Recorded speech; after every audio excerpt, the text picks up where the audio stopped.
আসছিল? আরে ওই যে গ্যাস সিলিন্ডার নিয়ে একটা ছেলে আসছে। আচ্ছা, তোমার না কার ওয়াশ করতে যাওয়ার কথা বাইরে? হ্যাঁ, কিন্তু যে গরম পড়েছে ভাবতেছি একটু সন্ধ্যার দিকে যাব, তখন একটু রোদের তাপ কম থাকবে। আরে বেলা কয়টা হয়েছে দেখেছো একবার? আর বেশিক্ষণ লেট করলে তো অনেক ভিড় হয়ে যাবে, তখন তো তোমার বাড়ি ফিরতেও লেট হবে। কথাটা কিন্তু তুমি লজিক্যাল বলেছো, ভিড় থাকতে পারে। আমি বরং এখনই চলে যাই, কেমন? হ্যাঁ হ্যাঁ, তাড়াতাড়ি চলে যাও।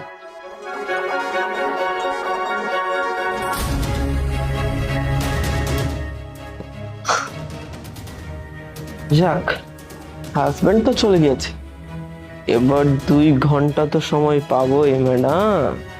আই সিলিন্ডারওয়ালা, ভিতরে আয়। আয় বলছি, তোর অনেক সাহস হয়ে গিয়েছে না, ভিতরে আয়।